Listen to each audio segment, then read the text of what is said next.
News first channel ಹಾಗೂ ಡಿಜಿಟಲ್ನಲ್ಲಿ ಜಾಹೀರಾತು ನೀಡಲು ಈ ನಂಬರ್ಗೆ ಸಂಪರ್ಕಿಸಿ. ಚಂದಿರ ರಕ್ತ ವರ್ಣಕ್ಕೆ ತಿರುಗ್ತಾ ಇದ್ದಾನೆ.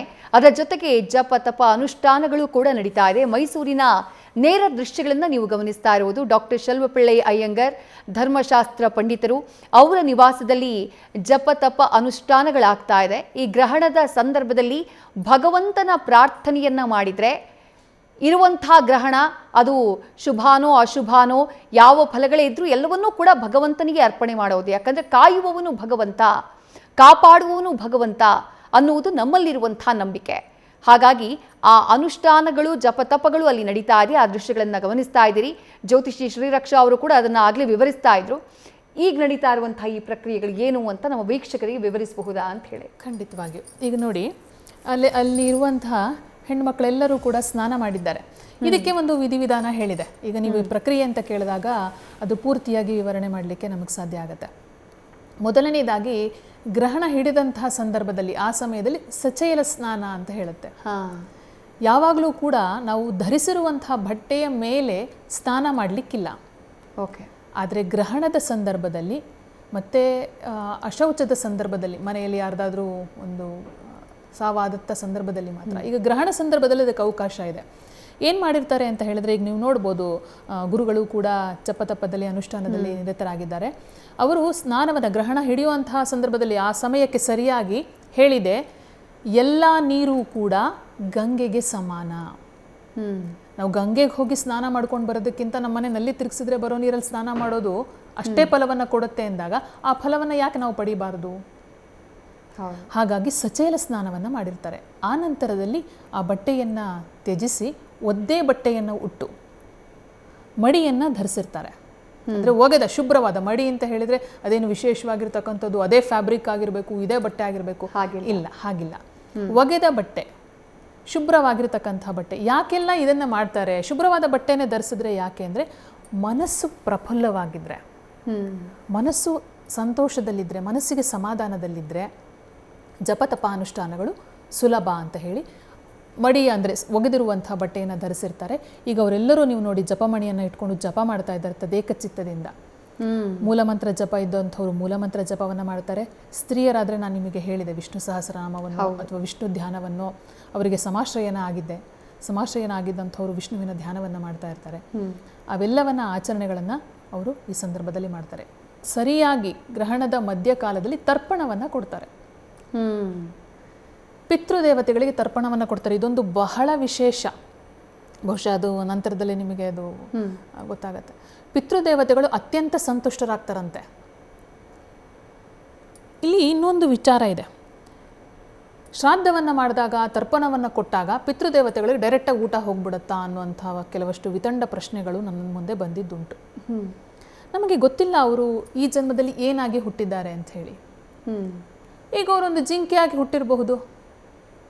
ನಾವಿಲ್ಲಿ ಕೊಡುವಂತಹ ತರ್ಪಣ, ನಾವಿಲ್ಲಿ ಮಾಡುವಂತಹ ಶ್ರಾದ್ದಾದಿಗಳು ಅವರಿಗೆ ಹಸಿರು ಹುಲ್ಲನ್ನು ಒದಗಿಸುತ್ತೆ. ಅವರೊಂದು ಹುಲಿಯಾಗಿರಬಹುದು. ಆ ದಿನ ಅವರಿಗೆ ಬೇಟೆ ಚೆನ್ನಾಗಿ ಸಿಕ್ಕತ್ತೆ. ಒಂದೊಂದು ದಿನ ನೋಡಿ ನೀವು, ನಿಮ್ಮ ಜೀವನದಲ್ಲೂ ಇದು ನಡೆದಿರುತ್ತೆ. ಕೆಲವಷ್ಟು ಸಲ ನಾವು ಎಲ್ಲಿಗೋ ಹೋಗಿರ್ತೀವಿ, ಆ ಮನೇಲಿರೋರು ಬಾಮ ಇನ್ನೆಲ್ಲೋ ಪೂಜೆ ಇದೆ ಅಂತನೋ, ನಮ್ಮ ಮನೆಯಲ್ಲಿ ಯಾರೋ ಮನೇಲಿ ಫಂಕ್ಷನ್ ಇದೆ ಅಂತನೋ ಕರ್ಕೊಂಡೋಗಿ ನಮಗೆ ಪುಷ್ಕಳವಾದ ಭೋಜನವನ್ನು ಮಾಡಿಸ್ತಾರೆ. ಅವರು ಯಾವುದೇ ಪ್ರಾಣಿಯಾಗಿ ಯಾವುದೇ ಮನುಷ್ಯರಾಗಿ ಹುಟ್ಟಿದ್ರೂ ಕೂಡ ಅವರಿಗೆ ಅನ್ನ ಆಹಾರಾದಿಗಳು ಚೆನ್ನಾಗಿ ಸಿಗುತ್ತೆ. ಹಾಗಾಗಿ ತರ್ಪಣವನ್ನು ಗ್ರಹಣದಲ್ಲಿ ವಿಶೇಷವಾಗಿ ಹೇಳಿದೆ. ಆ ತರ್ಪಣವನ್ನು ಕೂಡ ಅವರಿವತ್ತು ಮಾಡ್ತಾರೆ ಅಂತ ನಾನು ಭಾವಿಸ್ತೀನಿ, ನಂಬಿದ್ದೀನಿ. ಬಹುಶಃ ಮಾಡೇ ಮಾಡ್ತಾರೆ. ಅದನ್ನು ಕೂಡ ನಾವೀಗ ನೋಡಬಹುದು, ನಂತರದಲ್ಲಿ ಗೊತ್ತಾಗುತ್ತೆ. ಹೌದು. ಕಂಪ್ಲೀಟ್ ನೇರ ಪ್ರಸಾರ ಇರುತ್ತೆ.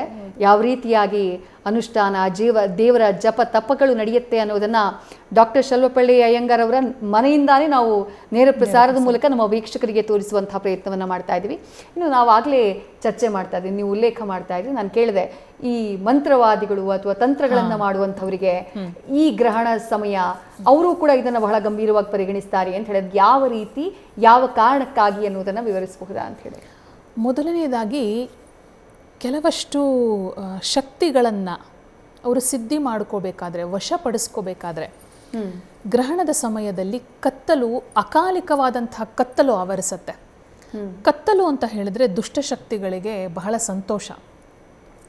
ನೀವು ಸಾಧಾರಣವಾಗಿ ಕೇಳಿದಿರಿ, ಒಂದು 11 ಗಂಟೆ ಮೇಲೆ ಆ ರಸ್ತೆಯಲ್ಲಿ ಸ್ಮಶಾನ ಇದೆ, ಅಲ್ಲಿ ಓಡಾಡಬೇಡ, ಹ್ಮ್ ಇಲ್ಲಿ ದುಷ್ಟಶಕ್ತಿಗಳಿರುತ್ತೆ, ಈ ರಸ್ತೆ ಸರಿ ಇಲ್ಲ, ಇಲ್ಲಿ ಯಾರೋ ದುರ್ಮರಣವನ್ನು ಅಪ್ಪಿದ್ರು, ಇಷ್ಟು ದಿನ ನೀನು ಇಲ್ಲಿ ಹೋಗಬೇಡ, ಈ ರಸ್ತೆಯಲ್ಲಿ ಓಡಾಡಬೇಡ, ಇನ್ನೆಲ್ಲೋ ಆದಾಗ ಮನೇಲಿ ಯಾರ್ದೋ ಸಾವಾದಾಗ ಇಷ್ಟು ದಿನಗಳ ತನಕ ನೀವು ರಸ್ತೆಯಲ್ಲಿ ಏಕಾಂಗಿಯಾಗಿ ಓಡಾಡಬಾರ್ದು ಅನ್ನುವಂಥದ್ದನ್ನೆಲ್ಲ ಹೇಳಿರುತ್ತೆ. ಯಾಕೆ ಹೇಳಿರ್ತಾರೆ ಅಂತ ಹೇಳಿದರೆ, ಗರುಡ ಪುರಾಣದಲ್ಲಿ ನಿಮಗೆ ಇದರ ಉಲ್ಲೇಖ ತುಂಬ ಚೆನ್ನಾಗಿ ಸಿಗತ್ತೆ. ದೇಹ ಆತ್ಮವನ್ನು ಬಿಟ್ಟ ನಂತರ ಆತ್ಮಕ್ಕೆ ಗೊತ್ತಿರೋಲ್ಲ.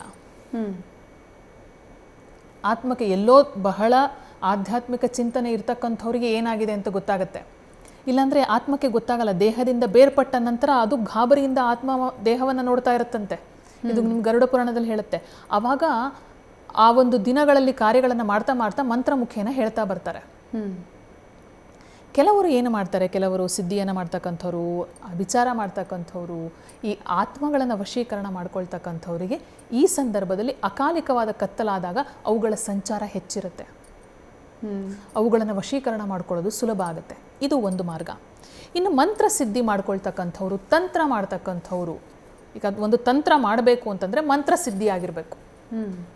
ಸುಮ್ಮನೆ ನಾನು ನೀವು ಹೋಗಿ ತಂತ್ರ ಮಾಡ್ತೀವಿ ಅಂದರೆ ಆಗೋಲ್ಲ. ಬೇಕಾದ್ರೆ ಹೆದರಿಸಬಹುದಷ್ಟೇ ಒಂದು 4 ಜನನ್ನ. ತಂತ್ರವೇ ನಿಜವಾಗಿ ಮಾಡಬೇಕು ಅಂದರೆ ಮಂತ್ರ ಸಿದ್ಧಿ ಆಗಿರಬೇಕು. ಆ ಮಂತ್ರ ಸಿದ್ಧಿ ಆಗೋದು ಹೇಗೆ?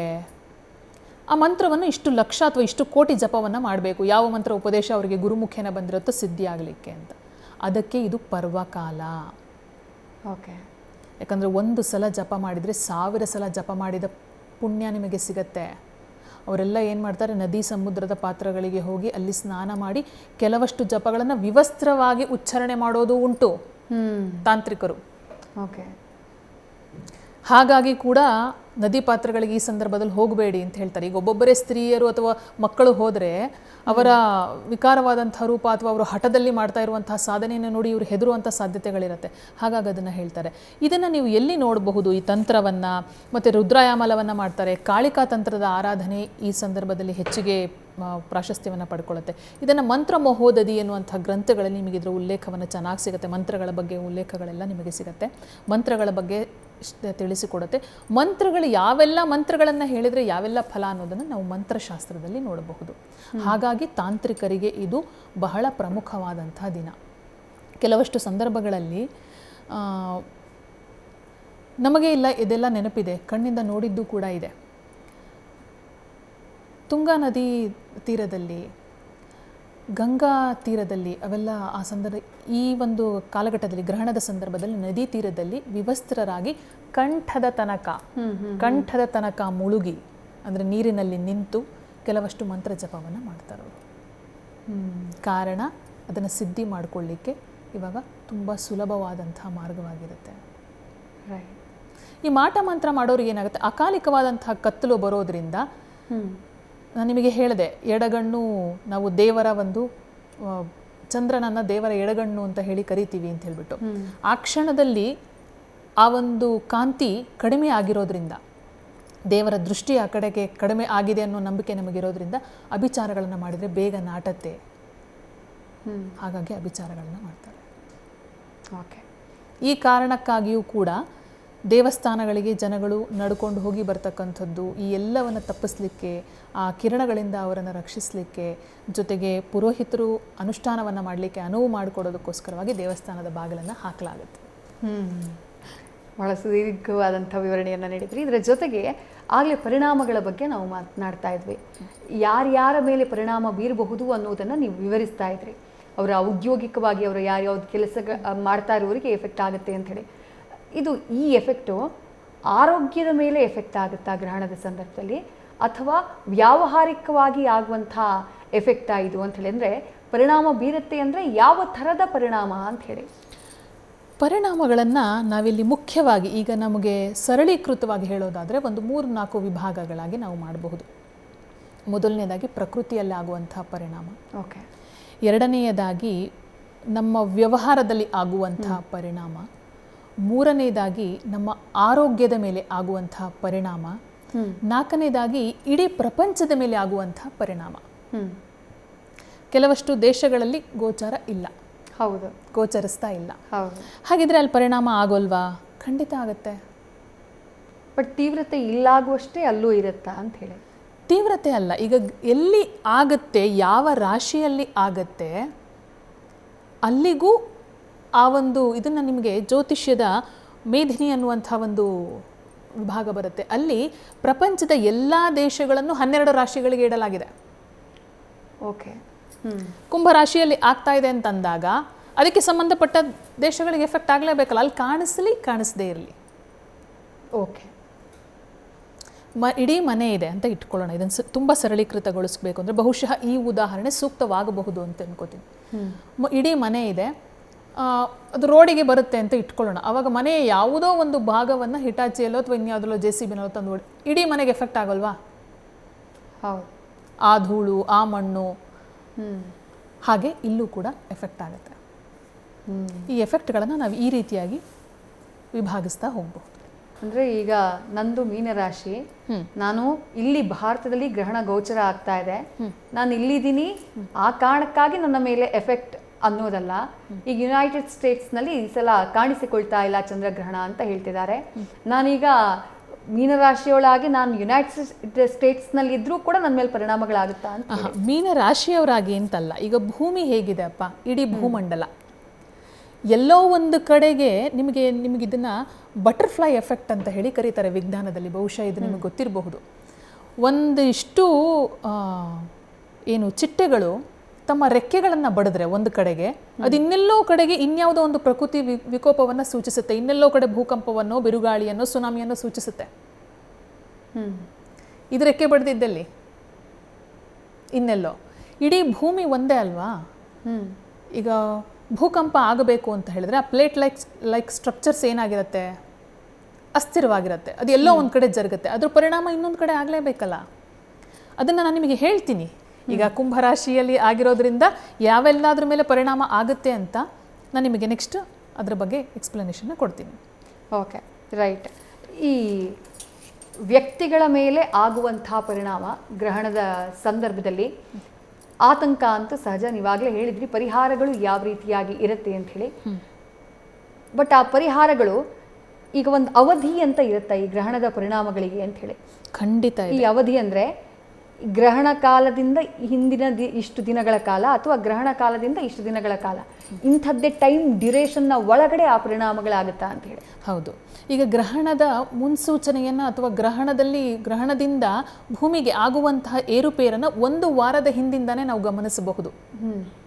ಆಯಿತಾ? ನಂತರದಲ್ಲೂ ಕೂಡ ವರಹಮಿಹಿರರು ಏನು ಹೇಳ್ತಾರೆ ಅಂದರೆ, ನಂತರ ಏನು ಎಫೆಕ್ಟ್ ಆಗುತ್ತೆ ಗ್ರಹಣದ ನಂತರ ಅನ್ನೋದನ್ನು, ಬರೀ ಗ್ರಹಣದ ಸಮಯ ಅಲ್ಲ, ಗ್ರಹಣದ ನಂತರ 1 ವಾರ ಶೀತ ಗಾಳಿ ಬೀಸ್ತಾ, ಉಷ್ಣ ಗಾಳಿ ಬೀಸ್ತಾ, ಧೂಳಿನ ಕಣಗಳು ಯಾವ ರೀತಿ ಇತ್ತು, ಕೆಂಪು ಕಣಗಳ ಧೂಳು ಎತ್ತ, ಗೋಧೂಳಿ ಸಮಯ ಅಂತ ಹೇಳಿ ಕರಿತೀವಿ ನಾವು. ಬರೀ ಈಗಿನ ಲೆಕ್ಕಾಚಾರ ಅಲ್ಲ, ಗೋಧೂಳಿ ಸಮಯ ಅಂತ ಹೇಳಿದ್ರೆ ಗೋವುಗಳು ಮನೆಗೆ ಹೋಗುವಂತಹ ಸಮಯದಲ್ಲಿ ಆ ಧೂಳುಗಳು ಮೇಲೆ ಏಳುತ್ತಲ್ಲ ಗೋವಿನ ಪಾದದಿಂದ, ಅದನ್ನು ಗೋಧೂಳಿ ಸಮಯ ಅಂತ ಹೇಳ್ತೀವಿ. ಅಂಥ ಸಮಯದಲ್ಲಿ ಎದ್ದಂತಹ ಧೂಳಿನ ಕಣಗಳು ಯಾವ ಬಣ್ಣದ್ದಾಗಿತ್ತು, ಮಿಂಚುಗಳು ಬಂದರೆ ಈ 1 ವಾರದಲ್ಲಿ ಆ ಮಿಂಚುಗಳ ಬಣ್ಣ ಹೇಗಿದೆ, ಕೆಂಪು ಬಣ್ಣದ ಮಿಂಚು ಬಂತ ಅಥವಾ ಕಡುಗೆಂಪು ಬಣ್ಣದ ಮಿಂಚ, ಬಿಳಿಯ ಮಿಂಚ, ಅದರಿಂದ ಕೂಡ ಮುಂದೆ ಇನ್ನು ನೀವು ಪರಿಣಾಮ ಕೇಳಿದ್ರಿ, ಯಾವುದು ಚಂದ್ರಗ್ರಹಣದ ಪರಿಣಾಮ ಎಷ್ಟು ಡ್ಯೂರೇಷನ್ ಇರುತ್ತೆ, ಅದನ್ನು ಕೂಡ ನಾವು ಮಾತಾಡಬಹುದು.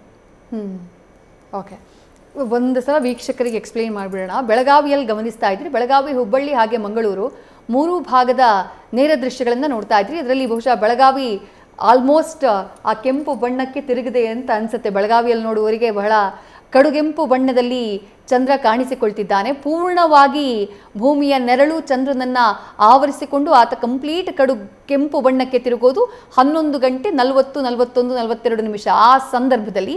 ಬಟ್ ಸದ್ಯಕ್ಕೆ ಆ ರಕ್ತ ವರ್ಣಕ್ಕೆ ಚಂದ್ರ ತಿರುಗ್ತಾ ಇರೋದನ್ನ ನೇರ ದೃಶ್ಯಗಳಲ್ಲಿ ನೋಡ್ತಾ ಇದ್ದೀರಿ. ಬೆಳಗಾವಿ, ಮಂಗಳೂರು ಹಾಗೆ ಹುಬ್ಬಳ್ಳಿ, ಜೊತೆಗೆ ಮೈಸೂರಿನಲ್ಲಿ ಡಾಕ್ಟರ್ ಶೆಲ್ವಪಿಳ್ಳೈ ಅಯ್ಯಂಗರ್ ಅವರು ಧರ್ಮಶಾಸ್ತ್ರ ಪಂಡಿತರು, ಅವರ ನಿವಾಸದಲ್ಲಿ ಈ ಗ್ರಹಣದ ಸಂದರ್ಭದಲ್ಲಿ ಮಾಡುವಂಥ ಅನುಷ್ಠಾನಗಳು ಏನೇನು ಆ ದೃಶ್ಯಗಳನ್ನು ಕೂಡ ನೀವು ಗಮನಿಸ್ತಾ ಇದ್ದೀರಿ.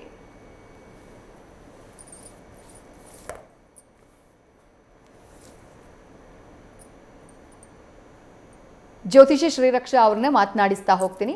ಈ ಗ್ರಹಣದ ಸಂದರ್ಭದಲ್ಲಿ ದಾನಗಳನ್ನು ಕೊಡಬೇಕು ಅನ್ನೋದನ್ನು ಉಲ್ಲೇಖ ಮಾಡಿದ್ರಿ. ದಾನ ಕೊಡಬೇಕು ಅನ್ನುವಂಥ ಟೈಮ್ನಲ್ಲಿ ಇಂಥದ್ದೇ ದಾನ ಕೊಡಬೇಕು ಅನ್ನೋದಿದೆಯಾ? ಅಂದರೆ ಎಣ್ಣೆ ಎಳ್ಳುವ ಎಲ್ಲ ಬಳಕೆಗಳಾಗುತ್ತಲ್ಲ, ಅದು ಯಾವ ಕಾರಣಕ್ಕಾಗಿ ಅದೇ ಕೊಡಬೇಕು ಅನ್ನೋದು ಏನಕ್ಕಾಗಿ ಅಂತ ಹೇಳಿ? ಮೊದಲನೇದಾಗಿ ಚಂದ್ರ ಬಿಳಿಯ ಪದಾರ್ಥಗಳನ್ನು ಪ್ರತಿನಿಧಿಸ್ತಕ್ಕಂಥವನು. ಚಂದ್ರ ಅಕ್ಕಿಯನ್ನು ಪ್ರತಿನಿಧಿಸ್ತಾನೆ.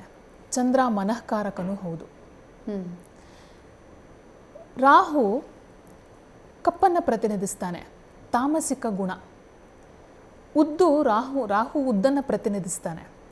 ಅರ್ಥಾತ್ ರಾಹುವಿಗೆ ನೀವೇನಾದರೂ ದಾನ ಕೊಡಬೇಕು ಅಥವಾ ರಾಹುವಿನ ಸಂಬಂಧಪಟ್ಟಿದ್ದೇನಾದರೂ ಅಂತಂದರೆ ಉದ್ದಿನ ಬೇಳೆ, ಉದ್ದಿನ ಕಾಳನ್ನು ಕೊಡಬಹುದು.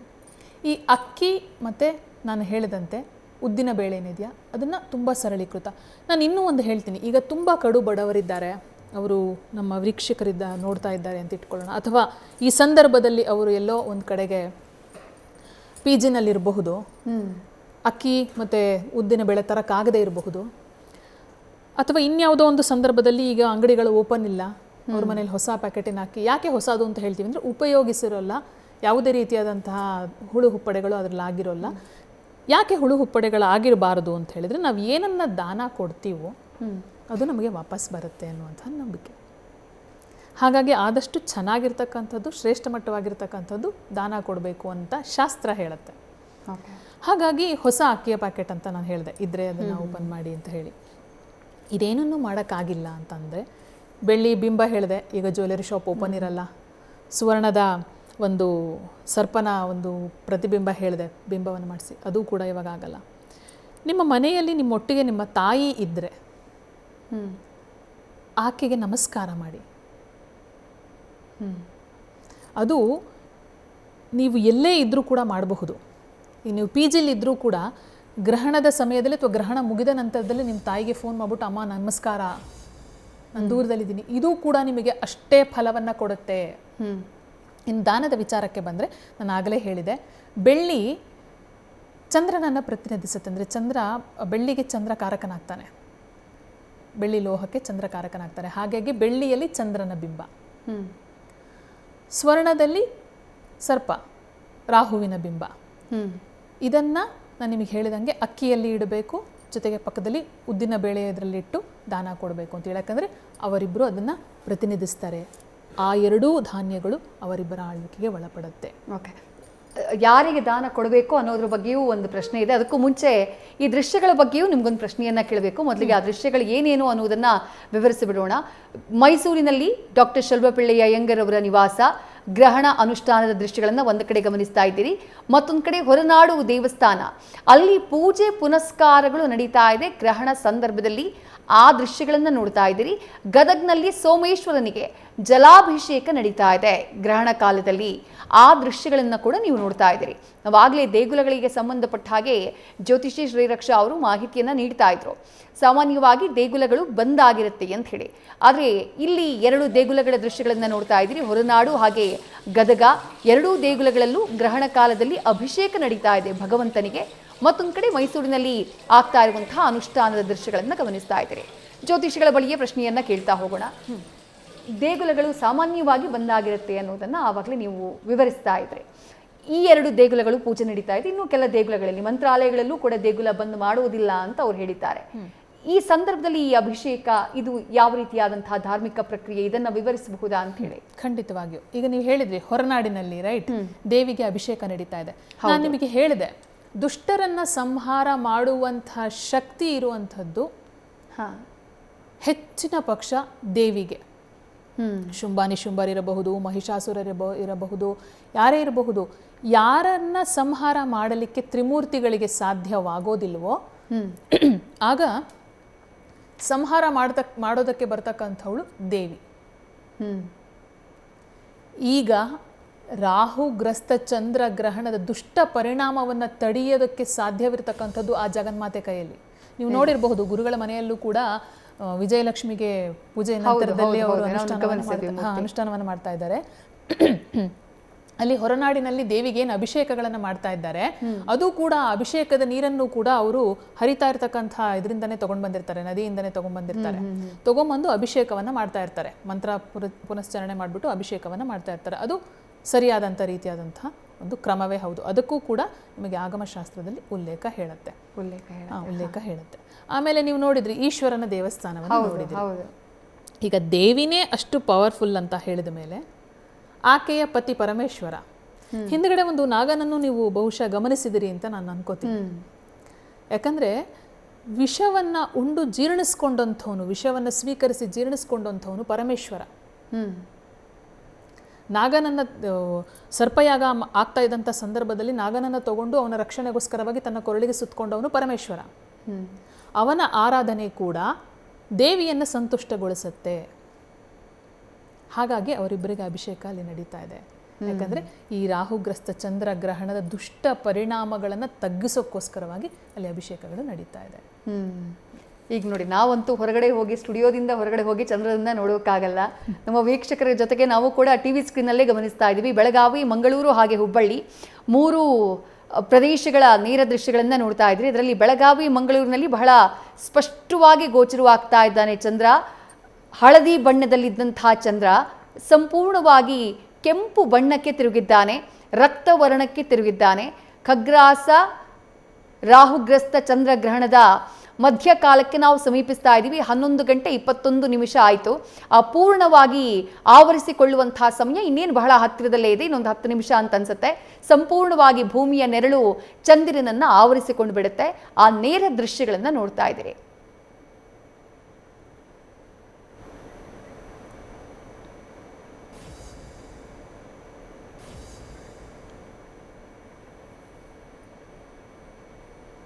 ದೃಶ್ಯಗಳಲ್ಲಿ ನೋಡ್ತಾ ಇದ್ದೀರಿ. 3-4 ದೃಶ್ಯಗಳನ್ನು ಗಮನಿಸ್ತಾ ಇದ್ದೀರಿ.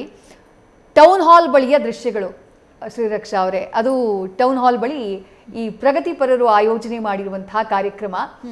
ನಾವು ಆಗಲೇ ಉಲ್ಲೇಖ ಮಾಡಿದ್ವಿ, ಈ ಗ್ರಹಣದ ಸಂದರ್ಭದಲ್ಲಿ ಕೆಲವರು ನಂಬಿಕೆ ಇರುವವರು ಅದನ್ನು ಆಚರಣೆ ಮಾಡ್ತಾರೆ. ಊಟ ಮಾಡಬಾರ್ದು ಅಂದರೆ ಮಾಡಲ್ಲ. ಇನ್ನು ಕೆಲವರು ಊಟ ಮಾಡಿದರೆ ಏನಾಗುತ್ತೆ ಅನ್ನುವಂಥ ಪ್ರಶ್ನೆ ಮಾಡುವವರು ಇದ್ದಾರೆ. ಇದು ಆ ರೀತಿ ಪ್ರಶ್ನೆ ಮಾಡುವವರ ಒಂದು ತಂಡ. ಪ್ರಗತಿಪರರು ಅಲ್ಲಿ ಭೋಜನವನ್ನು ಆಯೋಜನೆ ಮಾಡಿದ್ದಾರೆ. ಸಾಕಷ್ಟು ಸಂಖ್ಯೆಯಲ್ಲಿ ಜನ ಕೂಡ ಸೇರಿರೋ ರೀತಿ ಕಾಣಿಸ್ತಾ ಇದೆ. ಅಲ್ಲಿ ಭೋಜನವನ್ನು ಸೇವನೆ ಮಾಡ್ತಿದ್ದಾರೆ. ಮತ್ತೊಂದು ಕಡೆ ಮಂಗಳೂರು ಹಾಗೆ ಹುಬ್ಬಳ್ಳಿಯ ನೇರ ದೃಶ್ಯಗಳನ್ನು ಗಮನಿಸ್ತಾ ಇದ್ದೀರಿ. ಮತ್ತೊಂದು ಕಡೆಗೆ ಧರ್ಮಶಾಸ್ತ್ರ ಪಂಡಿತರಾಗಿರುವಂತಹ ಡಾಕ್ಟರ್ ಶಲ್ವಪಿಳ್ಳೈ ಅಯ್ಯಂಗರ್ ಅವರ ನಿವಾಸದ ನೇರ ದೃಶ್ಯಗಳು. ಅಲ್ಲಿ ಜಪ ತಪ ಅನುಷ್ಠಾನಗಳು ಯಾವ ರೀತಿಯಾಗಿ ಆಗ್ತಾ ಇದೆ ಈ ಗ್ರಹಣ ಕಾಲದಲ್ಲಿ, ಆ ನೇರ ದೃಶ್ಯಗಳನ್ನು ನೋಡ್ತಾ ಇದ್ದೀರಿ. ನಾನು ಮೊದಲ ದೃಶ್ಯಕ್ಕೆ ಸಂಬಂಧಪಟ್ಟ ಹಾಗೆ ಶ್ರೀರಕ್ಷಾ ಅವರ ಅಭಿಪ್ರಾಯವನ್ನು ತಿಳ್ಕೊಳ್ಬೇಕು. ಮೊದಲನೇದಾಗಿ ಈ ಶಾಸ್ತ್ರಗಳು ಇವೆಲ್ಲವೂ ಕೂಡ ನಂಬಿಕೆ ಇರ್ತಕ್ಕಂಥವ್ರಿಗೆ ಇರುವಂಥದ್ದು. ಓಕೆ, ತಿಂದ ಮೇಲೆ ಏನಾಗುತ್ತೆ ಅಂತ ಹೇಳಿದ್ರೆ, ತಿಂದ ಮೇಲೆ ಏನಾಯ್ತು ಅನ್ನೋದು ಅವ್ರ ಅನುಭವಿಸಿ ಅವ್ರು ಹೇಳಬೇಕು. ತಿನ್ನಬಾರ್ದು ಅಥವಾ ನೀವು ತಿನ್ನಲೇಬಾರ್ದು, ಹಿಂಗೆ ಸ್ಟ್ರಿಕ್ಟಾಗೇ ಇರಬೇಕು ಎಲ್ಲೂ ಹೇಳಿಲ್ಲ. ನೀವು ಶಾಸ್ತ್ರವನ್ನು ಆಚರಣೆ ಮಾಡೋದ್ರೆ ತಿನ್ನಬೇಡಿ. ಈಗ ಅಲ್ಲಿ ಚಿಕ್ಕ ಮಕ್ಕಳು ತಿಂತಾ ಇದ್ದಾರೆ, ಹೌದು, ಅವರಿಗೆ ದೋಷ ಇಲ್ಲ. ಆ ಮಕ್ಕಳು ಹಸಿವನ್ನು ತಡೆಯೋದಕ್ಕೆ ಅಶಕ್ತರು. ಗರ್ಭಿಣಿ ಸ್ತ್ರೀಯರು ತಿನ್ನೋದಕ್ಕೆ ಏನು ತೊಂದರೆ ಇಲ್ಲ, ರೋಗಿಗಳು ತಿನ್ನೋದಕ್ಕೆ ತೊಂದರೆ ಇಲ್ಲ, ಹಾಲು ಕುಡಿಸ್ತಕ್ಕಂಥ ತಾಯಂದ್ರು ತಿನ್ನೋದಕ್ಕೆ ತೊಂದರೆ ಇಲ್ಲ, ವೃದ್ಧರು ತಿನ್ನೋದಕ್ಕೆ ತೊಂದರೆ ಇಲ್ಲ. ಯಾಕೆ ಬೇಡ ಅಂತ ಹೇಳಿದೀವಿ ಅಂದರೆ, ಈ ರೀತಿಯಾಗಿ ಕುತ್ಕೊಂಡು ಜಪ ಮಾಡ್ಲಿಕ್ಕೆ ಆಗೋಲ್ಲ ತಿಂದರೆ. ಜೀರ್ಣಕ್ರಿಯೆ ಮೇಲೆ ನಿಮಗೆ ನಾನು ಒಂದು ಇದನ್ನು ಕೊಡ್ತೀನಿ. ಅವರೆಲ್ಲ ಪಾಪ ಅವ್ರು ಕೇಳುವಂತಹ ಪ್ರಶ್ನೆ ಸರಿ ಇರಬಹುದು, ವೈಜ್ಞಾನಿಕವಾಗಿ ಅವ್ರು ಯೋಚನೆ ಮಾಡೋದಾರೆ. ಎಲ್ಲವನ್ನು ನಾವು ವಿಜ್ಞಾನದ ರೀತಿಯಲ್ಲಿ ಯೋಚನೆ ಮಾಡೋದಕ್ಕೆ ಕಷ್ಟವಾಗಬಹುದು. ಕೆಲವಷ್ಟು ಸಲ ನಮಗೆ ಏನಾಗ್ಬಿಡುತ್ತೆ ಅಂತ ಹೇಳಿದ್ರೆ, ಅವರು ಜಪಗಳನ್ನು ಎಲ್ಲ ಮಾಡ್ತಾ ಇರುವಂಥ ಸಂದರ್ಭವನ್ನು ಎಲ್ಲ ನೋಡಿದಾಗ ಇವೆರಡರಲ್ಲಿ ಯಾವುದು ಸರಿ ಯಾವುದು ತಪ್ಪು ಜಿಜ್ಞಾಸೆ ಬಂದುಬಿಡುತ್ತೆ. ನಿಮಗೆ ನಂಬಿಕೆ ಇದ್ದ ಪಕ್ಷದಲ್ಲಿ ನೀವು ಶಾಸ್ತ್ರವನ್ನು ಮುಂದುವರಿಸ್ಕೊಂಡು ಹೋಗಬಹುದು. ಸೂರ್ಯ ಚಂದ್ರರಲ್ಲಿ ಎಲ್ಲೋ ನಡೆಯೋ ಗ್ರಹಣವನ್ನು ನಾವಿಲ್ಲಿ ಊಟ ತಿಂಡಿ ಬಿಟ್ಟು ನೋಡಬೇಕಾಗಿಲ್ಲ ಅನ್ನುವಂಥದ್ದು ಕೆಲವಷ್ಟು ವಾದಗಳಿದೆ. ಸೂರ್ಯ ಚಂದ್ರರು ನಮ್ಮ ಮೇಲೆ ನೇರವಾಗಿ ಪರಿಣಾಮವನ್ನು ಬೀರ್ತಾರೆ. ಬೇರೆ ಗ್ರಹಗಳಿಗೂ ಕೂಡ ಗ್ರಹಣ ಆಗುತ್ತೆ. ನಮಗೆ ಸೂರ್ಯ ಚಂದ್ರರು ಹತ್ತಿರ ಇರೋದ್ರಿಂದ ನಮ್ಮ ಮೇಲೆ ನೇರ ಪರಿಣಾಮ ಬೀರೋದ್ರಿಂದ ಇದಕ್ಕೆ ಜಾಸ್ತಿ ಪ್ರಾಮುಖ್ಯತೆ. ಈಗ ಸೌರವ್ಯೂಹದಲ್ಲಿ ಎಲ್ಲ ಗ್ರಹಗಳು ಸುತ್ತುತ್ತಾ ಇರುವಾಗ ಯಾವ ಗ್ರಹದ ನೆರಳು ಯಾವುದಕ್ಕೆ ಮೇಲೆ ಬೀಳುತ್ತೋ ನಾವು ಅದರ ಬಗ್ಗೆ ಜಾಸ್ತಿ ಯೋಚನೆ ಮಾಡಿಲ್ಲ, ಸೂರ್ಯ ಚಂದ್ರರನ್ನು ಹೊರತುಪಡಿಸಿ. ಯಾಕಂದರೆ ಇವರಿಬ್ಬರ ಪರಿಣಾಮ ನೋಡಿಯಪ್ಪ, ನಾವೇ ಸಹಜವಾಗಿ ಯೋಚನೆ ಮಾಡೋಣ. ಸೂರ್ಯೋದಯ ಆದಾಗ ನಮ್ಮಲ್ಲಿ ಒಂದು ಹುರುಪು ಉಂಟಾಗುತ್ತೆ. ಅದ್ರ ಮಧ್ಯೆ ಒಂದು ಸಲ ಇಂಟರಪ್ಟ್ ಮಾಡ್ತೀನಿ. ದೃಶ್ಯ ನಾವು ಗಮನಿಸ್ತಾ ಇರೋದು ಬಾಗಲಕೋಟೆಯದು. ಬಾಗಲಕೋಟೆಯಲ್ಲಿ ಜನ ಪುಷ್ಕರಣಿಯಲ್ಲಿ ಇಳಿದು ಅಲ್ಲಿ ಅವರು ಧ್ಯಾನ ಮಾಡ್ತಾ ಇರೋದು, ಪುಣ್ಯ ಸ್ನಾನವನ್ನ ಮಾಡ್ತಾ ಇರೋದನ್ನ ಗಮನಿಸ್ತಾ ಇದ್ವಿ. ಗ್ರಹಣದ ಸಂದರ್ಭದಲ್ಲಿ ಈ ಪ್ರಕ್ರಿಯೆ ಇದು ಆ ಭಾಗದ ನಂಬಿಕೆ ಆಗಿರ್ಬೋದು ಅಥವಾ ಆ ಊರಿನ ನಂಬಿಕೆ, ಆ ದೇಗುಲದ ನಂಬಿಕೆ ಆಗಿರ್ಬೋದು, ಇದನ್ನ ಯಾವ ರೀತಿ ನೋಡ್ತೀರಿ ಅಂತ ಹೇಳಿ. ಇದು ನಾನು ನಿಮಗೆ ಹೇಳಿದ ಹಾಗೆ ಎಲ್ಲ ನದಿ ನೀರು ಕೂಡ ಈ ಗ್ರಹಣದ ಸಂದರ್ಭದಲ್ಲಿ ಗಂಗಾ ನದಿಯಷ್ಟೇ ಪವಿತ್ರ ಅಂತ ಹೇಳಿದ್ದಾರೆ. ಹಾಗಾಗಿ ಅವರಿಗೆಲ್ಲ ನಂಬಿಕೆ ಇರೋದ್ರಿಂದ ಪುಣ್ಯ ಸಂಪಾದನೆಗಾಗಿ ಅಲ್ಲಿ ಹೋಗಿದ್ದಾರೆ. ಮತ್ತು ನೀರಿನಲ್ಲಿ ಕುಳಿತು ಕೆಲವಷ್ಟು ಜಪಗಳನ್ನು ನಿಮಗೆ ಹೇಳ್ತಾರೆ. ಪರ್ಜನ್ಯ ಜಪ ಅಂತ ಹೇಳಿ ಬರುತ್ತೆ, ಅದು ಸಾಧಾರಣವಾಗಿ ನೀರಿನಲ್ಲೇ ಕುಳಿತು ಮಾಡ್ತಕ್ಕಂಥದ್ದು. ಅದರಿಂದ ವಿಶೇಷ ಫಲವನ್ನು ಹೇಳುತ್ತೆ. ಈಗ ನೀವು ಯೋಚನೆ ಮಾಡಿ, ಬರೀ ಸ್ನಾನ ಮಾಡೋದ್ರಿಂದಲೇ ಪುಣ್ಯದ ಫಲ ಅಂತಂದಾಗ ನೀರಲ್ಲೇ ಕುತ್ಕೊಂಡು ನಾನು ಅಷ್ಟೊತ್ತು ಗಂಗಾ ನದಿಯ ನೀರನ್ನಷ್ಟು ಪುಣ್ಯವಾಗಿರುವಂತಹ ಜಲವನ್ನು ನಾನು ನನ್ನ ದೇಹದ ಹತ್ತತ್ರ ಇಟ್ಕೊಂಡು ನಾನು ಅದರಲ್ಲೇ ಮುಳುಗಿ ಜಪವನ್ನು ಮಾಡ್ತೀನಿ. ಮೊದಲನೇದಾಗಿ ಗಂಗಾ ಸ್ನಾನದ ಪುಣ್ಯ, ಎರಡನೆಯದಾಗಿ 1 ಸಲ ಜಪ ಮಾಡಿದರೆ 1000 ಸಲ ಜಪ ಮಾಡಿದ ಪುಣ್ಯ. ಇವೆಲ್ಲವನ್ನ ಅವರು ಸಂಪಾದನೆ ಮಾಡಲಿಕ್ಕೋಸ್ಕರವಾಗಿ ಅಲ್ಲಿ ಹೋಗಿ ಕೂತಿದ್ದಾರೆ. ಓಕೆ, ಬೆಂಗಳೂರಿನ ಉತ್ತರಾದಿ ಮಟ್ಟದ ದೃಶ್ಯಗಳನ್ನ ಕೂಡ ನಾವು ಗಮನಿಸ್ತಾ ಇದ್ದೀವಿ. ಆಗಲೇ ಶೆಲ್ವಪಿಳ್ಳೆ ಸರ್ ಮನೆಯಲ್ಲಿ ಯಾವ ರೀತಿ ಜಪತಪ ಅನುಷ್ಠಾನ ಅಂತ ನೋಡಿದ್ವಿ. ಇಲ್ಲಿ ಹೋಮ ಹವನ ಆಗ್ತಾ ಇರೋ ರೀತಿ ಕಾಣಿಸ್ತಾ ಇದೆ. ಇದು ಏನು ಪ್ರಕ್ರಿಯೆ ಅಂತ ಹೇಳ್ಬಹುದಾ? ಹೋಮ ಹವನವನ್ನ ಈ ದೋಷ ನಿವಾರಣೆಗಾಗಿ, ಎಲ್ಲರ ಒಂದು ಹಿತಕ್ಕಾಗಿ ಆ ಹೋಮಗಳನ್ನು ಮಾಡ್ತಾ ಇರ್ತಾರೆ. ಯಾರೆಲ್ಲ ನೀವು ನೋಡಿ ಸಂಕಲ್ಪದಲ್ಲಿ ಎಲ್ಲ ಕೊಟ್ಟಿರ್ತಕ್ಕಂಥ ಯಾರೆಲ್ಲ ಹೋಮಕ್ಕೆ ಬಸಿರ್ತಿರ್ತಕ್ಕಂಥ ಅವರ ಹೆಸರಿನಲ್ಲಿ ಸಂಕಲ್ಪ ಆಗಿ, ಜೊತೆಗೆ ರಾಜನ ಹೆಸರಿನಲ್ಲೂ ಕೂಡ ಸಂಕಲ್ಪ ಆಗುತ್ತೆ. ಅರ್ಥಾತ್ ಈಗ ಯಾರಿದ್ದಾರೆ ನಮ್ಮ ದೇಶದ ಚುಕ್ಕಾಣಿಯನ್ನು ಹಿಡಿದಂಥವ್ರು, ಅವರ ಹೆಸರಿನಲ್ಲಿ ಸಂಕಲ್ಪ ಆಗುತ್ತೆ. ನಂತರದಲ್ಲಿ ಸರ್ವೇ ಜನಾಃ ಸುಖಿನೋ ಭವಂತು ಅಂತ ಹೇಳಿಬಿಟ್ಟು ಸಂಕಲ್ಪವನ್ನು ಮಾಡಿ ಹೋಮವನ್ನು ಮಾಡ್ತಾರೆ. ಅಂದರೆ ಇಡೀ ಭೂಮಿಯಲ್ಲಿ ವಸುದೈವ ಕುಟುಂಬಕಂ ಅನ್ನುವಂತಹ ಒಂದು ಆಲೋಚನೆ ನಮ್ಮ ಸಂಸ್ಕೃತಿಯದ್ದು. ಇಡೀ ಭೂಮಿಯಲ್ಲೂ ಯಾವುದೇ ಅವಘಡಗಳು ಸಂಭವಿಸದೇ ಇರಲಿ, ಅದರ ಪ್ರಕೋಪವನ್ನು ತಗ್ಗಿಸ್ಲಿಕ್ಕಾಗಿ ಹೋಮವನ್ನು ಮಾಡ್ತಾರೆ. ಅದಕ್ಕೆ ಅವಕಾಶ ಇದೆ. ಓಕೆ, ಅವ್ರು ಏನು ಮಾಡಿರ್ತಾರೆ ಅಂತ ಹೇಳಿಬಿಡ್ತೀನಿ. ಈಗ ಅಲ್ಲಿದ್ದಂಥವ್ರು ಈಗ ಕೆಲವಷ್ಟು ಜನ ಅನುಷ್ಠಾನವನ್ನು ಮಾಡ್ತಾ ಇದ್ದಾರೆ, ಇವರು ಹೋಮವನ್ನು ಮಾಡ್ತಾ ಇದ್ದಾರೆ. ಅಂದರೆ ಗ್ರಹಣದ ಒಂದು ಸ್ಪರ್ಶ ಕಾಲದಲ್ಲಿ ಇವರು ಕೂಡ ಸಚೇಲ ಸ್ನಾನವನ್ನು ಮಾಡಿ, ಅವರಿಗೆ ಉಪದೇಶ ಇರತಕ್ಕಂತಹ ಜಪವನ್ನು ಮಾಡಿ ನಂತರದ ಈಗ ನೋಡಿ ಆ ಹೋಮದಲ್ಲೂ ಅವ್ರು ಏನನ್ನ ಉಚ್ಚಾರಣೆ ಮಾಡ್ತಾರೆ? ಮಂತ್ರವನ್ನೇ ಉಚ್ಚಾರಣೆ ಮಾಡ್ತಾರೆ. ಹೌದು, ಸ್ವಹಾಕಾರವನ್ನು ಹೇಳ್ತಾರೆ. ಅಲ್ಲಿಗೆ 1 ಸಲ ಕೊಟ್ಟಂಥ ಆಹುತಿ 1000 ಆಹುತಿಗೆ ಸಮ. ಅಲ್ಲೂ ಕೂಡ ಪುಣ್ಯ ಸಂಪಾದನೆ. ಹಾಗಾಗಿ ಅದನ್ನು ಮಾಡ್ತಾರೆ. ಹಾಗೆ ದಾನದ ಬಗ್ಗೆ ನಾವು ಮಾತನಾಡ್ತಾ ಇದ್ವಿ. ನೀವು ಹೇಳಿದ್ರಿ ಯಾವ ರೀತಿಯಾಗಿ ದಾನವನ್ನು ಕೊಡಬೇಕು, ಏನನ್ನ ದಾನವನ್ನು ಕೊಡಬೇಕು ಅಂತ ಹೇಳಿ. ಯಾರಿಗೆ ದಾನವನ್ನು ಕೊಡಬೇಕು, ಜೊತೆಗೆ ಇದೀಗ ಮಧ್ಯರಾತ್ರಿಯಲ್ಲಿ ಘಟಿಸ್ತಾ ಇರೋದ್ರಿಂದ ಗ್ರಹಣ ಕಾಲದಲ್ಲೇ ದಾನವನ್ನು ಕೊಡಬೇಕಾ? ಈಗ 1 ಗಂಟೆ 27 ನಿಮಿಷಕ್ಕೆ ನನಗೆ ಯಾರೂ ಸಿಗಲಿಲ್ಲಪ್ಪ ದಾನವನ್ನು ಕೊಡೋದಕ್ಕೆ, ನಾಳೆ ಕೊಟ್ಟರೆ ನಡೆಯುತ್ತಾ? ಆ ಪ್ರಕ್ರಿಯೆಗಳನ್ನು ಯಾವ ರೀತಿ ಶಾಸ್ತ್ರ ಹೇಳುತ್ತೆ ಅಂತ ಹೇಳಿ ಬಹಳ ಸಮಂಜಸವಾದಂಥ ಪ್ರಶ್ನೆ. ನಿಮಗೆ ಹೇಳಿದೆ, ಪದೇ ಪದೇ ಹೇಳಿದ್ರೆ ಬಹುಶಃ ನಮ್ಮ ವೀಕ್ಷಕರಿಗೆ ಗೊತ್ತಾಗ್ಬಿಡುತ್ತೆ. ನೀರು ಗಂಗೆ ನೀರಿಗೆ ಸಮ, 1 ಸಲ ಜಪ ಮಾಡಿದ್ರೆ 1000 ಸಲ ಜಪ ಮಾಡಿದ ಹಾಗೆ, ಇದೆಲ್ಲವೂ ಗೊತ್ತು. ದಾನವನ್ನು ಏನು ಹೇಳುತ್ತೆ ಅಂತ ಹೇಳಿದರೆ, ನೀವು ಈ ಸಂದರ್ಭದಲ್ಲಿ ಗ್ರಹಣದ ಸಂದರ್ಭದಲ್ಲಿ ಮಾಡುವಂಥ, ಅಂದರೆ ಗ್ರಹಣ ನಡೆಯುವಾಗೆ ಅಂತಲ್ಲ, ಕಲಿಯುಗದಲ್ಲಿ ಇದೊಂದು ವಿಶೇಷತೆ ಇದೆ. ಇದೊಂದು ಕತೆ ನಿಮಗೆ, ಇದೊಂದು ಇತಿಹಾಸ ನಿಮಗೆ ನಾನು ಹೇಳ್ಬಿಡ್ತೀನಿ. ಪರೀಕ್ಷಿತ ರಾಜ, ಅವನ ಮೇಲೆ ಅಶ್ವತ್ಥಾಮ ಬ್ರಹ್ಮಾಸ್ತ್ರವನ್ನು ಪ್ರಯೋಗ ಮಾಡಿರ್ತಾನೆ. ಯಾಕಂದರೆ ಪಾಂಡವರ ವಂಶ ನಿರ್ವಂಶ ಮಾಡಬೇಕು ಅಂಥೇಳಿ. ಪರೀಕ್ಷಿತ ರಾಜ ಉತ್ತರೆಯ ಮಗ, ಸುಭದ್ರೆಯ ಮೊಮ್ಮಗ. ಸುಭದ್ರೆ ಅಂತ ಹೇಳಿದ್ರೆ ಕೃಷ್ಣನಿಗೆ ಬಹಳ ಇಷ್ಟ, ಕೃಷ್ಣನ ತಂಗಿ. ಆಕೆ ಬಂದು ಒಳಗೆ ಶುರು ಮಾಡ್ತಾಳೆ, ಅಣ್ಣ ನನ್ನ ಮೊಮ್ಮಗುಗೆ ಬ್ರಹ್ಮಾಸ್ತ್ರ ಬಿಟ್ಬಿಟ್ಟಿದ್ದಾನೆ ಅಶ್ವತ್ಥಾಮ, ನನ್ನ ಸೊಸೆ ಗರ್ಭಿಣಿ, ಆಕೆ ಹೊಟ್ಟೆ ನೋವು ಅಂತ ಹೇಳ್ತಾ ಇದ್ದಾಳೆ, ಇದು ಅಕಾಲಿಕವಾದ ಪ್ರಸವ ಆಗಿಬಿಡುತ್ತೆ, ಮಗು ಈ ಸಂದರ್ಭದಲ್ಲಿ ಉಳಿಯಲ್ಲ ಅಂತ. ಕೃಷ್ಣ ನೋಡ್ತಾನೆ, ಹೌದು ಬ್ರಹ್ಮಾಸ್ತ್ರ ಬಿಟ್ಟಿದ್ದಾನೆ ಅಶ್ವತ್ಥಾಮ. ಆಗ ತನ್ನ ಹೆಬ್ಬೆರಳಿನ ಮುಖಾಂತರವಾಗಿ ಆಕೆ ಗರ್ಭವನ್ನು ಪ್ರವೇಶಿಸಿ ಕೃಷ್ಣ ಆ ಬ್ರಹ್ಮಾಸ್ತ್ರವನ್ನು ತಡೀತಾನೆ. ಗರ್ಭದಲ್ಲೇ ಬ್ರಹ್ಮಾಸ್ತ್ರವನ್ನು ಜೊತೆಗೆ ಭಗವಂತನ ದರ್ಶನವನ್ನು ಮಾಡಿದಂಥ ಪರೀಕ್ಷಿತ ರಾಜ ಹುಟ್ಟಿದ ನಂತರದಲ್ಲಿ ಎಲ್ಲವನ್ನೂ ಪರೀಕ್ಷಿಸಿ ನೋಡ್ತಿರ್ತಾನೆ. ಹಾಗಾಗಿ ಆತನ ಹೆಸರು ಪರೀಕ್ಷಿತ ಅಂತ ಹೇಳಿರ್ತಾರೆ. ಆ ನಂತರದಲ್ಲಿ ಏನಾಗುತ್ತೆ ಅಂತ ಹೇಳಿದ್ರೆ, ಆತ ಬೆಳೆದು ಹೀಗೆ ಪಟ್ಟಾಭಿಷೇಕ ಆಗುತ್ತೆ, ಇವರೆಲ್ಲ ಸ್ವರ್ಗಾರೋಹಣ ಮಾಡ್ತಾರೆ. ಕಲಿ ಪ್ರವೇಶ ಆಗಬೇಕು, ಯಾಕಂದರೆ ಕೃಷ್ಣನ ಒಂದು ದೇಹಾಂತ್ಯ ಆದಮೇಲೆ ಕಲಿಯ ಪ್ರವೇಶ, ಕಲಿಯುಗ ಪ್ರಾರಂಭವಾಗಬೇಕು. ಕಲಿ ಪುರುಷನ ರೂಪದಲ್ಲಿ ಬಂದು ಪರೀಕ್ಷಿತ ರಾಜನಿಗೆ ಕೇಳ್ತಾನೆ, ಅಪ್ಪ, ಯಾಕಂದರೆ ಕೃಷ್ಣನಿಂದ ಬದುಕು ಉಳಿದವನಲ್ವಾ, ನಾನೀಗ ನನ್ನ ಯುಗವನ್ನು ಶುರು ಮಾಡಬೇಕು, ನನಗೆ ತಮ್ಮ ಅಪ್ಪಣೆ ಬೇಕು, ಅವಕಾಶ ಬೇಕು ಅಂತ. ಪರೀಕ್ಷಿತ ರಾಜ ಯಾರೇ ಆದರೂ ಕೂಡ ಅವ್ರು ಕೇಳ್ತಾರೆ, ನನ್ನ ಪ್ರಜೆಗಳಿಗೆ ಏನನ್ನ ಮಾಡ್ತೀರಾ ನೀವು, ನಿಮ್ಮ ಯುಗದ ಧರ್ಮ ಏನು ಅಂದಾಗ ಆತ ಎಲ್ಲವನ್ನ ಹೇಳ್ತಾ ಬರ್ತಾನೆ. ಸುರಾಪಾನ ಹೆಚ್ಚಾಗತ್ತೆ, ಸ್ವಇಚ್ಛಾಚಾರ ಹೆಚ್ಚಾಗತ್ತೆ, ಕೊಲೆ ಹೆಚ್ಚಾಗತ್ತೆ, ದರೋಡೆ ಹೆಚ್ಚಾಗತ್ತೆ, ಜನರಲ್ಲಿ ದುರಾಸೆ ಜಾಸ್ತಿ ಆಗುತ್ತೆ. ಈ ಥರ ಎಲ್ಲ ವಿಚಾರಗಳಾದಾಗ ಜನರ ಮನಸ್ಸು ಕಲುಷಿತಗೊಳ್ಳುತ್ತೆ, ಎಲ್ಲದರಲ್ಲೂ ಕೆಟ್ಟದ್ದನ್ನೇ ಹುಡುಕ್ತಾರೆ, ಧಾರ್ಮಿಕ ನಂಬಿಕೆಗಳು ಕಮ್ಮಿ. ಆವಾಗ ಪರೀಕ್ಷಿತ ರಾಜ ಕೇಳ್ತಾನೆ, ಸರಿ ಹಾಗಿದ್ರೆ ನಾನು ಯಾಕಾಗಿ ನೀನು ಬರೋದಕ್ಕೆ ಅವಕಾಶವನ್ನು ಕೊಡಲಿ? ನಾನು ಕಲಿಯುಗ ಪ್ರಾರಂಭ ಆಗೋದಕ್ಕೆ ಅವಕಾಶವನ್ನು ಕೊಡಲ್ಲ. ಆವಾಗ ಕಲಿಪುರುಷ ಹೇಳ್ತಾನೆ, ಇನ್ನೊಂದು ಸ್ವಲ್ಪ ಇದೆ, ಅದನ್ನು ನಾನು ನಿಮಗೆ ವಿವರಿಸಿ ಬಿಡ್ತೀನಿ. ಏನು? ಕಲಿಯುಗದಲ್ಲಿ, ಬೇರೆ ಯುಗದಲ್ಲಿ ತ್ರೇತಾಯುಗ, ದ್ವಾಪರಯುಗ, ಕೃತಯುಗ, ಇದರಲ್ಲೆಲ್ಲ ವರ್ಷಾನುಗಡೆ ಸಾವಿರಾರು ವರ್ಷ ತಪಸ್ಸು ಮಾಡಿದಂಥ ಫಲ ಕಲಿಯುಗದಲ್ಲಿ ನಾಮಸ್ಮರಣೆಯಿಂದ ಕೊಡ್ತೀನಿ. ಯಜ್ಞಯಾಗಾದಿಗಳ ಫಲ ನಾಮಸ್ಮರಣೆಯಿಂದ ಕೊಡ್ತೀನಿ, ಸತ್ಸಂಗದಿಂದ ಕೊಡ್ತೀನಿ. ಮತ್ತೆ ನನ್ನ ಒಳ್ಳೆಯದನ್ನು ಮಾಡ್ತೀಯಾ ಅಂತ ಭಗವಂತ ಕೇಳಿದಾಗ, ಯಾರೆಲ್ಲ ಧಾರ್ಮಿಕ ಕಾರ್ಯಗಳನ್ನು ಮಾಡ್ತಾರೆ ಅಥವಾ ಧಾರ್ಮಿಕ ಕಾರ್ಯಕ್ಕೆ ಸಂಕಲ್ಪವನ್ನು ಮಾಡ್ತಾರೆ, ದಾನ ಧರ್ಮಗಳನ್ನು ಮಾಡ್ತೀನಿ ಅಂತಾರೆ, ಅವರಿಗೆ 50% ಫಲವನ್ನು ಅವರ ಈಸಿಯಾಗಿ ಹೇಳೋದಾದರೆ ಅಲೌಕಿಕವಾಗಿ ಅವರ ಅಕೌಂಟಿಗೆ FD ಹಾಕ್ಬಿಡ್ತೀನಿ. ಅವ್ರಂಗೆ ಹೇಳಿದ ಕೂಡಲೇ ಇದಾ ಮಾಡ್ತೀನಿ, ಈ ದಾನವನ್ನು ಮಾಡ್ತೀನಿ ಅಂತ ಯಾವುದೋ ಒಂದು ದಾನ, ಅಕ್ಕಿಯೋ ಅಥವಾ ಉದ್ದೋ ಅಥವಾ ಸಕ್ಕರೆಯೋ ಬೆಲ್ಲವೋ ಯಾವುದೋ ಒಂದು ದಾನ ಮಾಡ್ತೀನಿ ಅಂತ ಯಾರು ಹೇಳಿದಾಗ ಹ್ಞೂ ಅಂತ ಹೇಳಿಬಿಟ್ರೆ, ದಾನ ಧರ್ಮಗಳನ್ನು ಮಾಡ್ತೀನಿ ಅಂದಾಗ 50 ಅಂದರೆ ಅರ್ಧದಷ್ಟು ಫಲವನ್ನು ಅವರಿಗೆ ನಾನು ಕೊಟ್ಟು ಬಿಡ್ತೀನಿ. ಇನ್ನು ಈ ಗ್ರಹಣದ ವಿಚಾರಕ್ಕೆ ನೀವು ಕೇಳಿದ್ರಿ ಪ್ರಶ್ನೆ.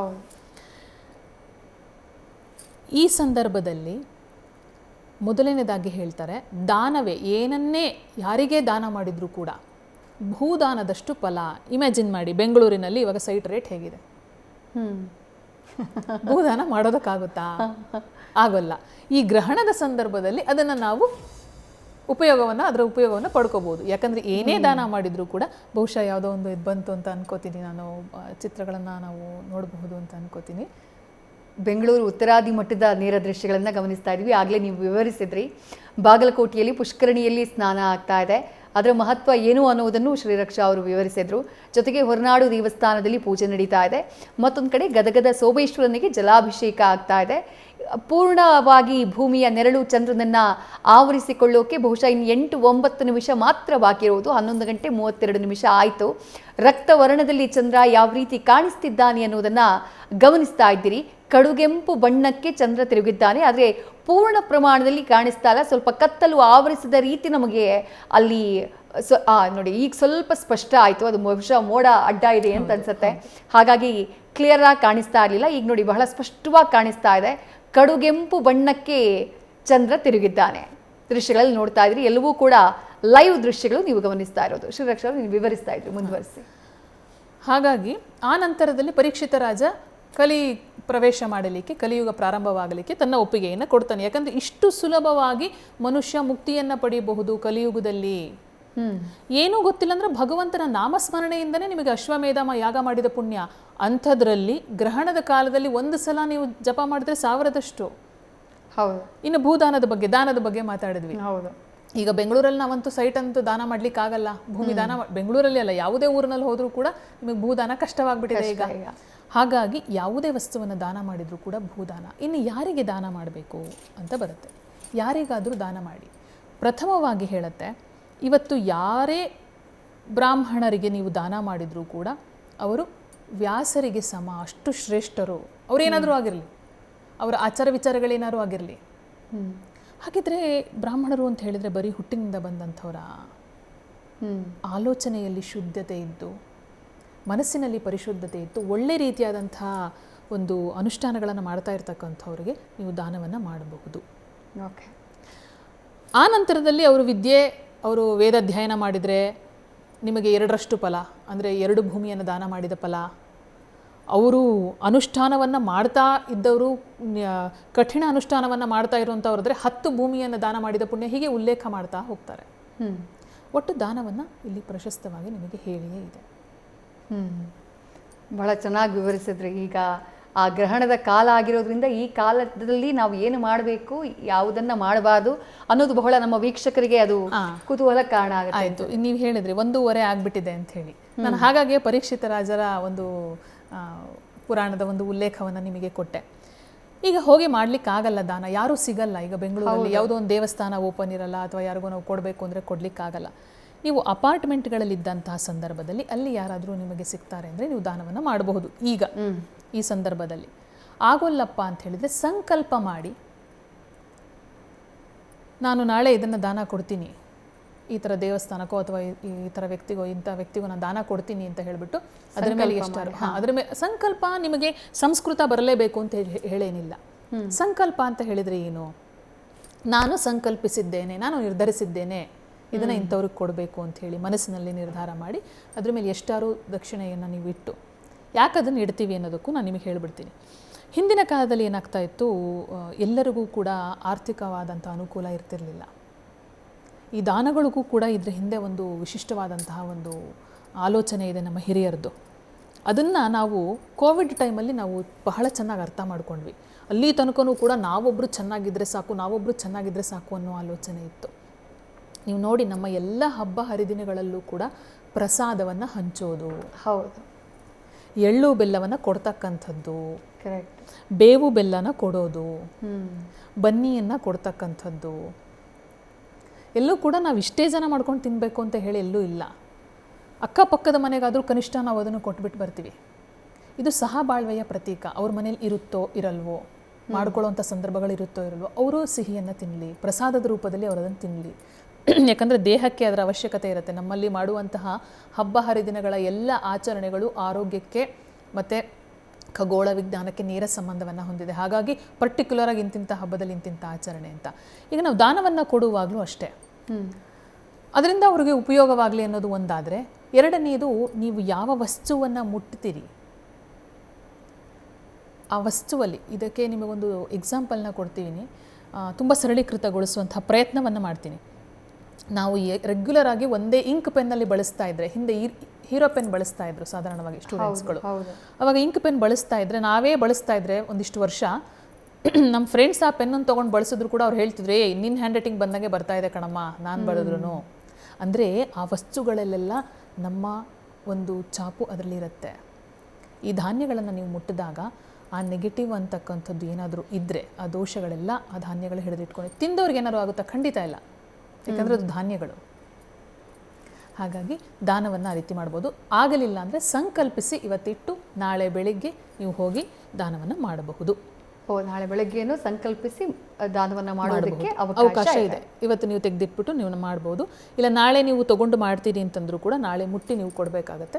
ಆದರೆ ನೀವು ಸಂಕಲ್ಪಿಸಿ, ಅಂದರೆ ನಾನು ನಾಳೆನಾದರೂ ಮಾಡ್ತೀನಿ ಅಂತ ಹೇಳಿದ್ನಲ್ಲ ನಿಮಗೆ ಪರೀಕ್ಷಿತರ ಜನ ವಿಚಾರವಾಗಿ, ಇವತ್ತು ನಾನು ತಂದಿಲ್ಲ, ನನ್ನ ಹತ್ರ ನನಗೆ ಹೊಸ ಪ್ಯಾಕೆಟಿನ ಅಕ್ಕಿ ಇಲ್ಲ, ಹೊಸ ಪ್ಯಾಕೆಟಿನ ಉದ್ದಿನ ಬೇಳೆ ಇಲ್ಲ, ಆವಾಗ ನಾಳೆ ನಾವು ಇದನ್ನು ಮಾಡ್ತೀವಿ ಅಂತ ಹೇಳಿ ಮಾಡ್ಬೋದು. ಯಾಕೆ? ನಾನು ನೀವೇ ಇಲ್ಲಿ ಕೂತ್ಕೊಂಡು ಮಾತಾಡ್ತಾ ಇದ್ದೀವಿ, ಹೌದು ಅಲ್ವೇ? ಇದಕ್ಕೆ ನಿಮಗೆ ನಂತರದಲ್ಲಿ ನಾನು ನಿಮಗೆ ಹೇಳ್ತೀನಿ. ಇಲ್ಲ, ಹೇಳ್ಬಿಡಿ, ಇನ್ನೂ 1-2 ನಿಮಿಷಗಳ ಸಮಯ ಇದೆ ನಮಗೆ ಪೂರ್ಣವಾಗಿ ಆವರಿಸಿಕೊಳ್ಳೋದಕ್ಕೆ.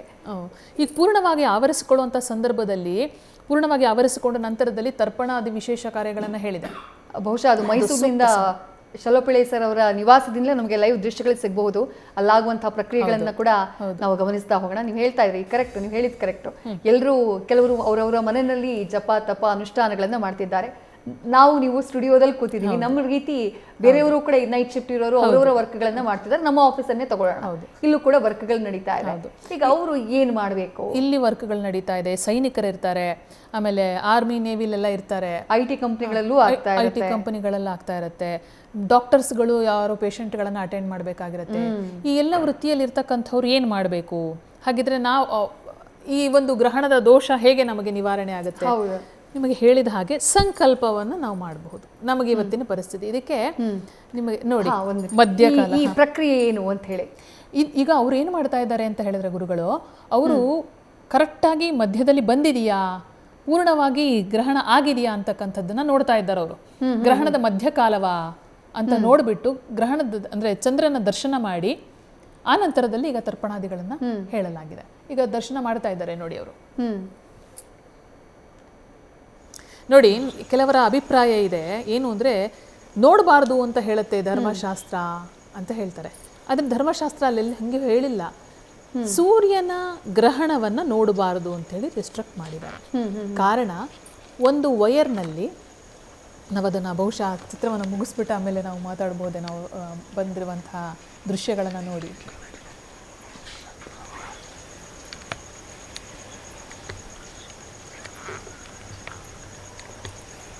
ಅಂದರೆ ಈ ಚಂದ್ರನನ್ನ ಪೂರ್ಣ ಸಮಯದಲ್ಲಿ ನೋಡೋದು ಅದು ಕೂಡ ಅನುಷ್ಠಾನದ ಸಂದರ್ಭದಲ್ಲಿ ಆಗುವಂತಹ ಪ್ರಕ್ರಿಯೆ. ಹೌದು ಹೌದು. ಓಕೆ. ಇವಾಗ ನಮಗೆ ಗೊತ್ತಾಗ್ತಾ ಇದೆ, ಈಗ ನೀವು ದೃಶ್ಯ ಮಾಧ್ಯಮಗಳೆಲ್ಲ ಬಂದಿದೆ, ಇವಾಗ ನಮಗೆ ನೀವು ಟಿವಿನಲ್ಲಿ ತೋರಿಸ್ತಿದ್ದೀರಿ ಪೂರ್ಣ ಪ್ರಮಾಣದಲ್ಲಿ ಆಗಿದೆ, ಓ ಹೌದು ಪೂರ್ಣ ಪ್ರಮಾಣದಲ್ಲಿ ಈಗ ಮಧ್ಯಕಾಲದಲ್ಲಿ ಬಂದಿದೆ ಗ್ರಹಣ ಅಂತ ಗೊತ್ತಾಗುತ್ತೆ. ಹಿಂದಿನ ಕಾಲದಲ್ಲಿ ಹೇಗೆ ಗೊತ್ತಾಗ್ತಾ ಇತ್ತು? ಯಾವ ಮಾಧ್ಯಮಗಳು ಇರಲಿಲ್ಲ. ಹೌದು. ಅವಾಗ ಅವ್ರು ನೋಡಲೇಬೇಕಾಗಿತ್ತು. ಅವಾಗ ಅವರೆಲ್ಲ ಎಲ್ಲರೂ ಕೂಡ ನದಿ ಪಾತ್ರಗಳಿಗೆ ಹೋಗಿ ಪುಷ್ಕರಣಿಗೆ ಹೋಗಿ ಸ್ನಾನ ಮಾಡಿ ಅಲ್ಲೇ ಜಪತಪಾದಿಗಳನ್ನು ಮಾಡ್ತಾ ಇದ್ರು, ಪುರುಷರಾದ್ರೆ ಸಾಧಾರಣವಾಗಿ. ಆವಾಗ ಅವರು ಆಕಾಶದಲ್ಲಿ ಚಂದ್ರಗ್ರಹಣವಾದ್ರೆ ನೋಡಿ, ಸೂರ್ಯಗ್ರಹಣ ಅಂತ ಹೇಳಿದ್ರೆ ಅದನ್ನ ಲೆಕ್ಕಾಚಾರ ಹಾಕಿ ನೋಡ್ತಾ ಇದ್ರು. ಸೂರ್ಯಗ್ರಹಣವನ್ನ ಬರೀ ಕಣ್ಣಿನಿಂದ ನೋಡುವ ಹಾಗಿಲ್ಲ. ಓಕೆ. ಹೌದು, ಅದು ನಿಷಿದ್ಧ. ಅದನ್ನು ವಿಜ್ಞಾನವೂ ಕೂಡ ಒಪ್ಪತ್ತೆ. ಬಟ್ ಚಂದ್ರಗ್ರಹಣವನ್ನ ಬರಿಗಣ್ಣುಗಳಿಂದ ನೋಡಬಹುದು. ಈಗ ಹೊರಗಡೆ ಬಂದಿದ್ದಾರೆ, ಚಂದ್ರನನ್ನ ನೋಡ್ತಾ ಇದ್ದಾರೆ. ಈಗ ಮುಂದಿನ ಧಾರ್ಮಿಕ ಪ್ರಕ್ರಿಯೆಗಳು ಏನಿರುತ್ತೆ ಅಂತ ಹೇಳಿ? ಮುಂದಿನ ಧಾರ್ಮಿಕ ಪ್ರಕ್ರಿಯೆಗಳು ಕೆಲವಷ್ಟು ಆಚರಣೆಗಳ ಪ್ರಕಾರ ತರ್ಪಣವನ್ನು ಮಾಡ್ತಾರೆ. ಓಕೆ. ಹಿರಿಯರಿಗೆ, ಪಿತೃಗಳಿಗೆ ತರ್ಪಣವನ್ನು ಕೊಡ್ತಾರೆ. ಎಳ್ಳು ಮತ್ತು ನೀರಿನಿಂದ ಅವರಿಗೆ ತರ್ಪಣವನ್ನು ಕೊಡ್ತಾರೆ. ಎಳ್ಳು ನೀರು ದರ್ಬೆಗಳನ್ನೆಲ್ಲ ಹಾಕಿ ತರ್ಪಣವನ್ನು ಕೊಡ್ತಾರೆ. ನಂತರದಲ್ಲಿ ಮತ್ತೆ ಅನುಷ್ಠಾನ ಮುಂದುವರಿತಾ ಹೋಗುತ್ತೆ.